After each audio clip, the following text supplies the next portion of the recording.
Yo guys, well, it's been a little while since I've done a Battlefield commentary, or as Kanye West would say, it's been a minute. It's been a lot longer than a minute, Kanye. Get a grip. Okay, enough about Kanye. I once again have been kind enough to receive some footage from Battle Rush FPS. If you haven't already, go check out his channel below, give him some love, and once again, thanks for the footage, dude. Now in the background we've got some awesome 50 cal gameplay.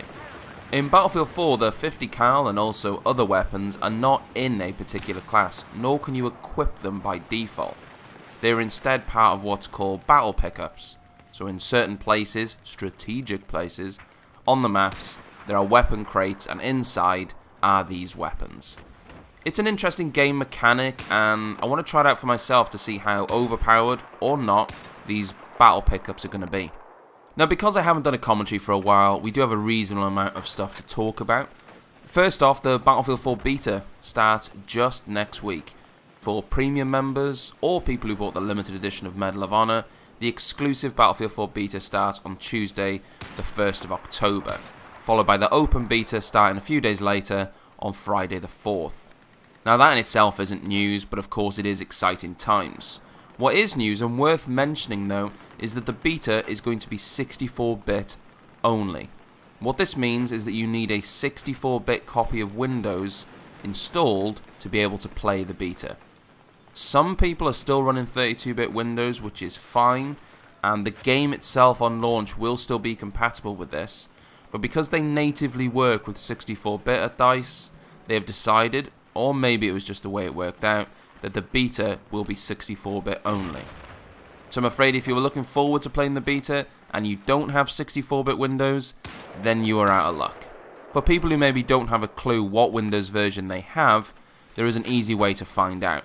Just go to Start, then right click on Computer and go to Properties.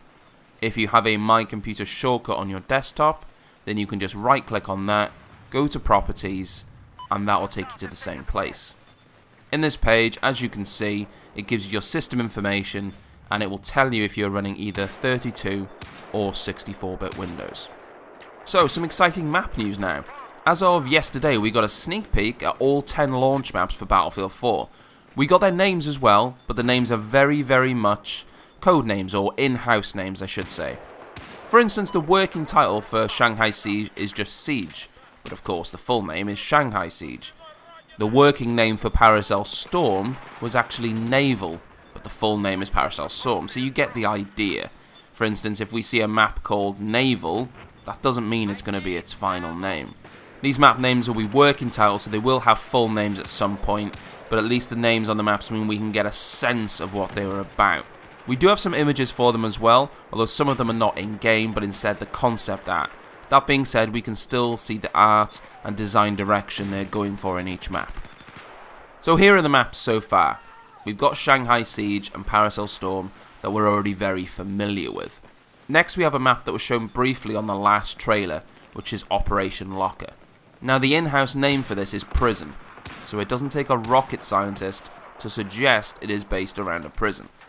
It fits well with what we saw in the footage and the trailer, because I think most of us clocked on to the fact it was a prison. It was glaringly obvious, so that doesn't really come as much of a surprise. Next we have Damage. Now this is a working title as far as I can tell, so that isn't going to be the final name, I wouldn't imagine.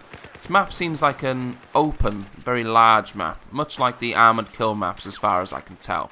Next we have Flooded, which once again is clearly a working title. It's called Flooded because the Levolution feature of this map is a levee that breaks, causing the entire level to flood, which is pretty cool. Expect that one though to have a more catchy name upon release. We have a map called Abandoned as well. Not really too much information about this, but of course another working title.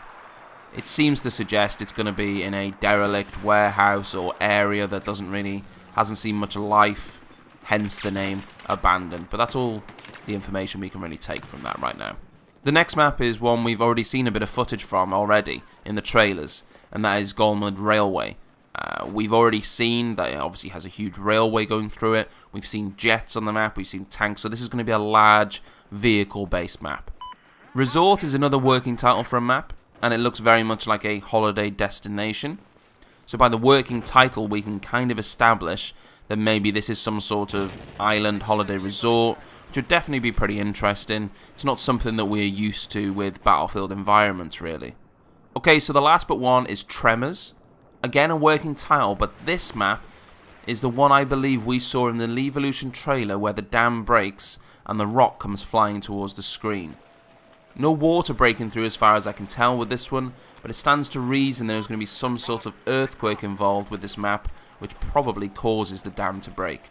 Last, but certainly not least, we have a map loosely called Dish, which is another map we saw on the last trailer, and it looked epically cool. It is of course the map with a large telescope.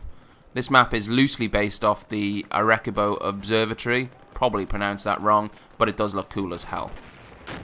We get an idea for the Levolution feature in this map from the trailer, and it almost looks as though the telescope collapses, but to what extent we really don't know just yet. At least the support collapses, but whether the actual telescope itself will collapse, we're going to have to wait and see for that. Now, most of these images are just concept, but we can see the design of the maps. They can change slightly, but we only get a snippet of it, so it's not like they're going to change drastically. Obviously, the names will be finalised before the game is released. Now, going on this weekend is Eurogamer. It's a gaming expo down in London, UK. And on display there, they have a brand new map. It's called Zavod 311. Now, I don't know which one of those maps is Zavod 311, but I know one of the ones I've just listed to you, that is its official name. So stay tuned for more information on that coming this weekend. Moving on, we've got a sneak peek at a full screen minimap on what it's going to look like if you're using a second screen. It is actually run through Battlelog, so it looks like you have to have Battlelog up on your second screen with the minimap on it. Apparently it is a completely live update, so there won't be any delay on what you're seeing on that second minimap. A couple of small bits as well. If you will be getting Battlefield 4 on console and want to use Commander mode on your laptop, then think again. You will only be able to use Commander mode, for instance, on your laptop if you actually own the PC version. Also, it has been confirmed there will be no mouse and keyboard support for console versions. Next, there is no knife swipe in Battlefield 4. Right now you can swipe your knife as well as do a knife takedown, but that won't be the case in Battlefield 4. It'll be a knife takedown only, and you won't be able to be revived from a knife takedown. Some really exciting times right now, guys. My channel hasn't had much Battlefield on it in the past 2 weeks or so, and that's been a conscious thing. I wanted to kind of take some time to plan out what I was going to do with Battlefield 4. Of course, I've been playing a lot of GTA 5 as well, but I still play Battlefield 3 every day, and I'll be playing the death out of Battlefield 4 when the beta comes next week. If you want to see some awesome beta footage, you want to see montages, you want to see all that cool Battlefield 4 stuff, then that will be coming in droves next week, so check back and subscribe. As always, guys, thank you for watching, and I'll catch you on the next one.